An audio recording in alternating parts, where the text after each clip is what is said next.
এটা হলো OnePlus Nord ce4 Lite 5G mobile. এই মোবাইলটার মধ্যে বেশ কিছু পরিবর্তন করেছে OnePlus Nord ce3 Lite মোবাইলটার চেয়ে। এই মোবাইলটা পেতে চলেছে 20,000 টাকার মধ্যে। এই মোবাইলটার মধ্যে থাকছে IPS LCD ডিসপ্লে, না ফুল HD প্লাস অ্যামোলেড ডিসপ্লে, বড় সাইজে 5500 mAh এর বড় ব্যাটারি এবং ক্যামেরার মধ্যে 50 মেগাপিক্সেলের সোনি লেন্স থাকছে। প্রসেসরের দিক থেকে থাকছে কোয়ালকম স্ন্যাপড্রাগনের 695 এর 5G প্রসেসর।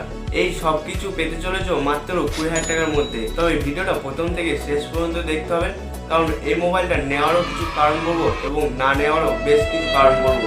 তো ভিডিওর শেষে তোমাদের সবই জানাবো, তো মোবাইলটা তোমার জন্য ঠিক হবে কিনা। চলো ভিডিওটা স্টার্ট করি। এই OnePlus Nord ce4 Lite 5G মোবাইলটার মধ্যে লুক এবং ডিজাইনের দিক থেকে বেশ কিছু পরিবর্তন করেছে Nord ce3 Lite মোবাইলটার চেয়ে। এই মোবাইলটার লুক এবং ডিজাইনটা দেখতে বেশ সুন্দরই লাগছে।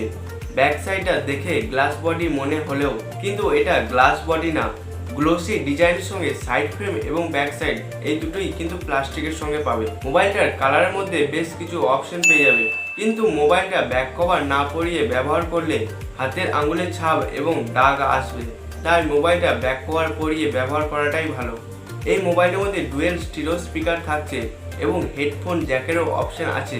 এখন 20,000 টাকার মোবাইলের মধ্যে হেডফোন জ্যাক খুব কম মোবাইলের মধ্যেই দেখা যায়, কিন্তু এই মোবাইলটার মধ্যে হেডফোন জ্যাক থাকছে। মোবাইলটার মধ্যে 5500 mAh বড় সাইজের ব্যাটারি থাকার পরেও 192 গ্রামের ওজন পেয়ে যাবে। এই ওজন অনুযায়ী মোবাইলটা হাতে ধরে বেশ লাইট ওয়েট ফিল পাবে এবং মোবাইলটার বক্সের মধ্যেই থাকছে 80 ওয়াটের ফাস্ট চার্জার। 5500 mAh ব্যাটারিটা চার্জ হতে খুব বেশি সময় লাগবে না। ডিসপ্লের বেজেল এবং চিন সাইড বেশ কমই রেখেছে বলবো, খুব বেশিও না খুব কমও না, একদম পারফেক্ট সাইজ বলবো আমি। আগের OnePlus Nord ce3 Lite 5G মোবাইলটার মধ্যে IPS LCD ডিসপ্লে ব্যবহার করেছিল, কিন্তু এবারে 6.67 ইঞ্চি ফুল HD প্লাস 120 হার্টসের অ্যামোলেড ডিসপ্লে থাকছে মোবাইলটার মধ্যে এবং ডিসপ্লের মধ্যে 2100 নিটসের পিক ব্রাইটনেস থাকছে। মোবাইলটার ডিসপ্লের মধ্যে 120 হার্টসের রিফ্রেশ রেট থাকার জন্য মোবাইলটা চালিয়ে এক আলাদাই মজা পাবে এবং 2100 নিটসের পিক ব্রাইটনেস থাকার জন্য বাড়ির বাইরে রোদের আলোর মধ্যেও বেশ ভালোই মোবাইলটা চালাতে পারবে। আগের Nord ce3 Lite মোবাইলটার চেয়ে ভিডিওর কালার কোয়ালিটি বেশ ভালো দেখতে পাবে। মোবাইলটার মধ্যে অ্যামোলেড ডিসপ্লে থাকার পরেও মোবাইলটার মধ্যে HDR এর ভিডিও সাপোর্ট পাবে না। এই অ্যামোলেড ডিসপ্লে থাকার জন্য যে কোনো ভিডিও বা যে কোনো সিনেমা বেশ ভালোভাবে দেখে মজা পাবে। যেহেতু মোবাইলের মধ্যে অ্যামোলেড ডিসপ্লে থাকছে, তার জন্যই মোবাইলটার মধ্যে ইন ডিসপ্লে ফিঙ্গারপ্রিন্ট সেন্সর ব্যবহার করা হয়েছে। এই ইন ডিসপ্লে ফিঙ্গারপ্রিন্ট সেন্সরটা বেশ ভালোই ফাস্ট কাজ করবে এবং ডিসপ্লের মধ্যে অ্যাকোয়া টাচের ফিচার্স রেখেছে। অ্যাকোয়া টাচ থাকার জন্য ডিসপ্লের মধ্যে জলের ছেটা থাকলেও বেশ ভালোভাবে টাচ নেবে। আগের Nord ce3 Lite মোবাইলটার ক্যামেরার মধ্যে ব্যবহার করেছিল 108 মেগাপিক্সেলের প্রাইমারি সেন্সর, কিন্তু এবারে মেন ক্যামেরাতে ব্যবহার করেছে 50 মেগাপিক্সেলের সোনির LYT 600 সেন্সর ব্যবহার করেছে মোবাইলটার ক্যামেরার মধ্যে এবং OIS এরও সাপোর্ট থাকছে। মেন ক্যামেরার নিচেই 2 মেগাপিক্সেলের ডেপথ সেন্সর থাকছে এবং সেলফি ক্যামেরার দিক থেকে 16 মেগাপিক্সেলের সেলফি ক্যামেরা থাকছে। আগে Nord ce3 Lite মোবাইলটার মধ্যে 108 মেগাপিক্সেলের মেন সেন্সর ব্যবহার করা হয়েছিল, কিন্তু এবারে 50 মেগাপিক্সেলের সোনির সেন্সর ব্যবহার করা হয়েছে। তোমাদেরকে সবসময় একটা কথাই বলবো, ক্যামেরার মধ্যে 100 মেগাপিক্সেল 200 মেগাপিক্সেল এগুলো ম্যাটার করে না, সবসময় ক্যামেরার কোয়ালিটি দেখে মোবাইল নেবে।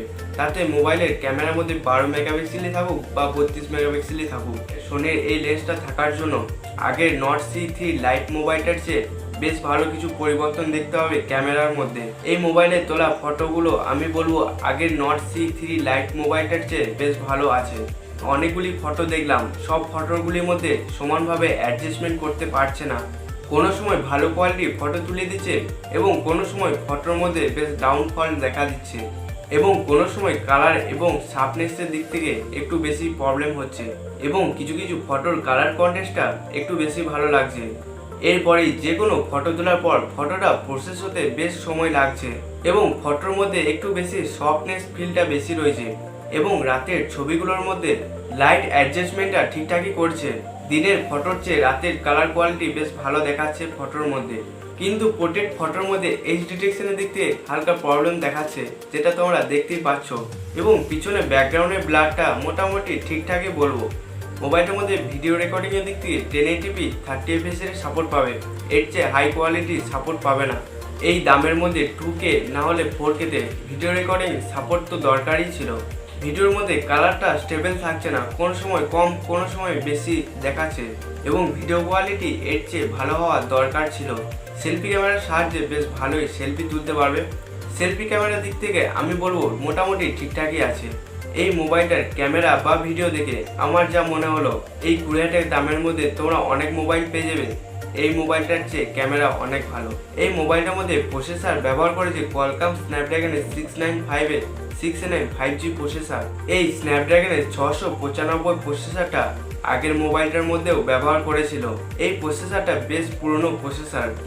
এই কোয়ালকম স্ন্যাপড্রাগনের 695 প্রসেসরটা বেশিরভাগ 12-14 হাজার টাকার মোবাইলের মধ্যে দেখা যায়।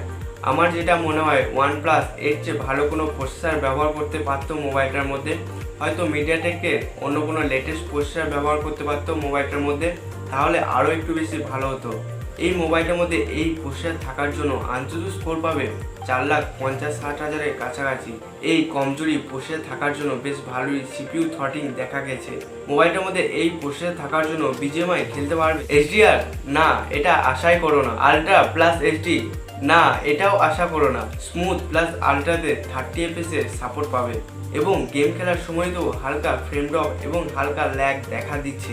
এখন থেকেই যদি হালকা ল্যাগ দেখা দেয় তাহলে পরে কি হবে তোমরা বুঝতেই পারছো।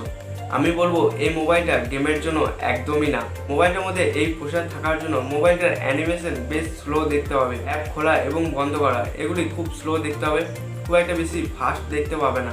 এবং র্যামের দিক থেকে দুটি অপশন পেয়ে যাবে, 8GB RAM plus 128GB storage সঙ্গে পেয়ে যাবে। আরেকটি র্যাম পেয়ে যাবে 8GB RAM plus 256GB storage সঙ্গে পাবে মোবাইলটা। LPDDR 4X র্যাম টাইপ পাবে, UFS 2.2 স্টোরেজ টাইপ পাবে। IP54 এ ওয়াটার এবং ডাস্টের সাপোর্ট পেয়ে যাবে, মানে হালকা ধুলো এবং হালকা জলের ছেটা থেকে মোবাইলটাকে বাঁচিয়ে রাখবে। এবং মোবাইলটার অ্যান্ড্রয়েড আপডেটের দিক থেকে অক্সিজেন OS আপডেটের সঙ্গে পাবে অ্যান্ড্রয়েড 14 এর সঙ্গে। কিন্তু কোম্পানি এখনো জানেনি কত বছর মেজর আপডেট এবং কত বছর সিকিউরিটি আপডেট থাকছে। জানা গেছে OnePlus Nord ce4 Lite মোবাইলটা 20,000 টাকার মধ্যে আসতে চলেছে। তো আমার মতে 20,000 টাকার মধ্যে এর চেয়ে ভালো মোবাইল পেয়ে যাবে, ক্যামেরা, ব্যাটারি, প্রসেসর সব দিক থেকেই। যারা এই মোবাইলটা টুকটাক নর্মাল ব্যবহারের জন্য নিতে চাও তাহলে তাদের জন্য ঠিক আছে। তো আজকের এই ভিডিওটা তোমাদের কেমন লাগলো কমেন্ট করে জানাতে ভুলো না। তো চ্যানেল নতুন হয়ে থাকলে চ্যানেলটাকে সাবস্ক্রাইব করে রাখো।